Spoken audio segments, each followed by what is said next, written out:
Starlink India में आ रहा है दोस्तों। इसके आने से एक जंग छिड़ जाएगी।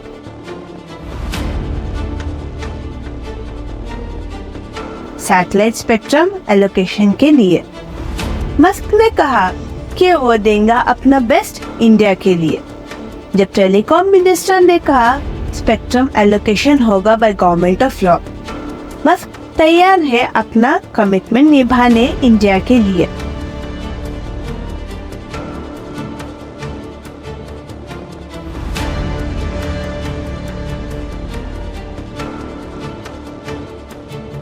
मस्क ने ये ट्वीट किया, सिंधिया साहब का कहना है वो स्पेक्ट्रम एलोकेट करेंगे एडमिनिस्ट्रेटिवली, ना कि ऑक्शन से। इसकी वजह से कंपटीशन और बढ़ गया है स्टारलिंक और इंडिया टेलीकॉम जायंट्स के बीच। पहले जियो और एयरटेल ने रिक्वेस्ट की थी कि स्पेक्ट्रम एलोकेशन ऑक्शन के जरिए से हो।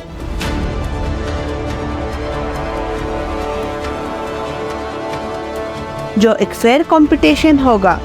Mukesh Ambani Reliance is racing for auction. उनका कहना है ऑक्शन एक क्रूशियल रोल साबित होगा, लेकिन मस्क ये प्रक्रिया को क्रिटिसाइज कर रहे हैं और उनका कहना है ऑक्शन करना अनप्रेसिडेंटेड है।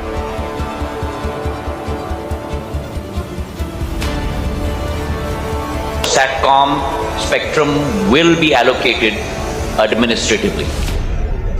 Now, that does not mean that spectrum does not come without a cost.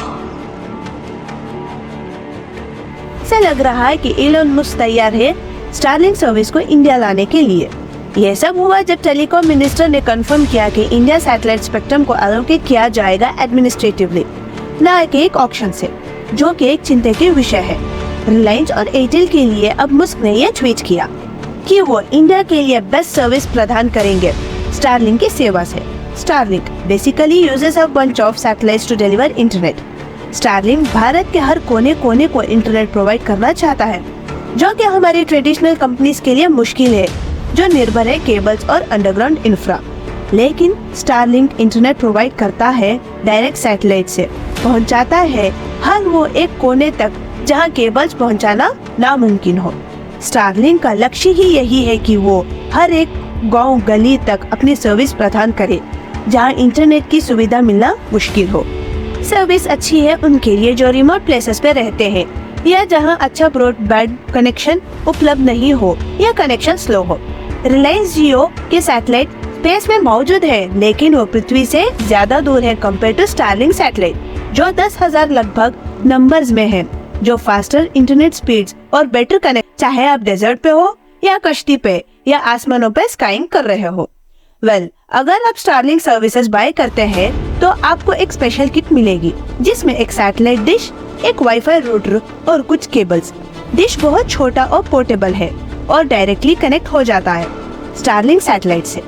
एक बार कनेक्शन हो जाता है तो सिग्नल भेजना शुरू। इनफैक्ट आपको कोई टेक्नीशियन नहीं चाहिए इंस्टॉल करने के लिए। स्टारलिंक आपको 220 Mbps स्पीड्स तक सर्विस प्रोवाइड करता है बेस्ड ऑन योर प्लान्स। ये स्पीड सिमिलर है ट्रेडिशनल डेटा प्रोवाइड जैसे रिलायंस का जियो या एयरटेल। बड़ी बात यह है कि स्टारलिंक अनलिमिटेड डेटा प्रोवाइड करता है बेस्ड ऑन योर प्लान। ये तो सब पॉजिटिव पॉइंट्स थे। चलते हैं ड्रॉबैक्स की तरफ। स्टारलिंक का जो प्राइस है वो काफी एक्सपेंसिव है compare to Reliance Jio. In price around 4,200 rupees. इतना तो कोई रूरल एरियाज में पे नहीं करेगा और ये इतना अपीलिंग भी नहीं है। Course places like where 5G connections not available, वहाँ स्टारलिंक एक अच्छा रोल प्ले कर सकता है एंड इसीलिए इंडिया एक बड़ी अपॉर्चुनिटी दे रहा है स्टारलिंक को। But traditional telecom firms are not happy about this, specially जो सरकार ने रास्ता चुना है एडमिनिस्ट्रेटिव एलोकेशन, ना कि ऑक्शन का। स्टारलिंक इंडिया में आ रहा है दोस्तों। इसके आने से एक जंग छिड़ जाएगी सैटेलाइट स्पेक्ट्रम एलोकेशन के लिए। आइए समझते हैं स्टारलिंक सैटेलाइट कैसे इंटरनेट प्रोवाइड करता है। कल्पना कीजिए एक लार्ज साइज पिज्जा जैसा सैटेलाइट डिश घर के ऊपर प्लेस किया गया है और ये डिश डेटा सेंड या रिसीव कर रहा है 500 किलोमीटर दूर धरती के चक्कर लगाता हुआ स्टारलिंक सैटेलाइट से। टेक्निकली ये अद्भुत है और भी चौंकाने वाली बात यह है कि स्टारलिंक सैटेलाइट इनक्रेडिबली बहुत तेज है।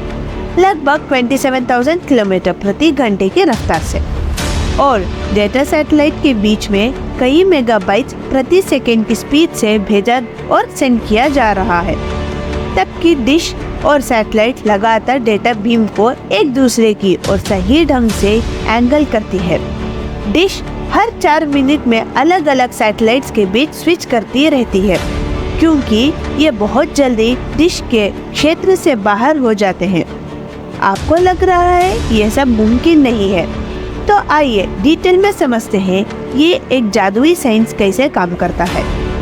पहले हम सैटेलाइट डिश के अंदर झांकेंगे और देखेंगे कि ये डेटा बीम कैसे जनरेट करता है जो स्पेस तक पहुंच सकता है। दूसरा हम देखेंगे कि ये डिश लगातार इस बीम को कैसे स्टीयर करता है ताकि ये आकाश में चलते सैटेलाइट पर सही ढंग से निशाना साध सके। तीसरा हम ये जानेंगे कि डिश और सैटेलाइट बीम के अंदर क्या भेज रहा है जिससे आप 5 HD फिल्म या शो एक साथ स्ट्रीम कर पाते हैं। पहले ये क्लैरिफाई करते हैं कि टेलीविजन सैटेलाइट डिश और स्टारलिंक ग्राउंड डिश में क्या डिफरेंस है, जिसका नाम इलॉन मस्क ने डिश ही रखा है। टीवी डिश एक पैराबोलिक रिफ्लेक्टर यूज करता है ताकि वो इलेक्ट्रोमैग्नेटिक वेव्स को फोकस कर सके जो सिग्नल्स भेजा जा रहा है ब्रॉडकास्ट सैटेलाइट से, जो पृथ्वी एक चक्कर काट रहे हैं 35,000 किलोमीटर आल्टीट्यूड से। टीवी सैटेलाइट डिश सिर्फ स्पेस से सिग्नल रिसीव कर सकता है, वो भेज नहीं सकता। लेकिन स्टारलिंक का डिश सिग्नल सेंड और रिसीव भी कर सकता है। अपने सैटेलाइट से 550 किलोमीटर दूर पृथ्वी का चक्कर लगा रहा है। ये स्टारलिंक सैटेलाइट टीवी के कंपैरिजन में 60 गुना नजदीक होते हैं, फिर भी ये एक इनक्रेडिबल डिस्टेंस है डेटा सेंड करने के लिए। इसलिए डिशी और सैटेलाइट के बीच के जो बीम्स हैं उनको टाइट और पावरफुली फोकस करना पड़ता है, जो कंटिन्यूअसली एंगल करते हैं सैटेलाइट की तरफ। इसकी तुलना में टीवी सिग्नल्स का प्रोसेस सिंपल है, जो डेटा सेंड करता है जैसे कोई वाइड फ्रंट जो कवर कर दे बड़े एरिया जैसे नॉर्थ अमेरिका, जबकि स्टारलिंक सैटेलाइट जो टेबल के आकार में होते हैं उन्हें लो अर्थ ऑर्बिट में होना जरूरी है ताकि 20 मिलीसेकंड लैटेंसीज दी जा सके, जो इंटरनेट गेम खेलने या वेब सर्फिंग के लिए जरूरी होते हैं। इसी वजह से उनका कवरेज छोटा होता है।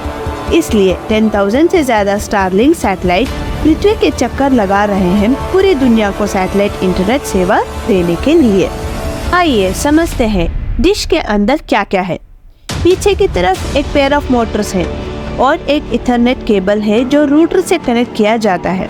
ये मोटर सिर्फ इनिशियल स्टेप अप में जरूरी है। तब हम डिशी को खोलते हैं। हम एक एल्युमिनियम स्ट्रक्चरल ब्लैक प्लेट और दूसरी तरफ प्रिंटेड सर्किट बोर्ड, एक तरफ 640 छोटे माइक्रोचिप और 20 बड़े माइक्रोचिप ऑर्गेनाइज किए गए हैं। एक पैटर्न में इन्हीं के साथ एडिशनल चिप भी है, जैसे main CPU and GPS module on the edge. इसके अलावा 1400 copper circles with a grid of squares. अगले लेयर में एक rubber honeycomb pattern with small copper circles. इसके पीछे और एक हनीकॉम्ब पैटर्न और 1280 एंटेना अरेंज किए गए हैं हेक्सागोनल हनीकॉम्ब पैटर्न में। हर एक एंटेना को एक अलग माइक्रोचिप से कंट्रोल किया जाता है। ये पूरा नेटवर्क मिलकर डेटा सेंड और रिसीव किया जाता है। Please like, share and subscribe. Thank you.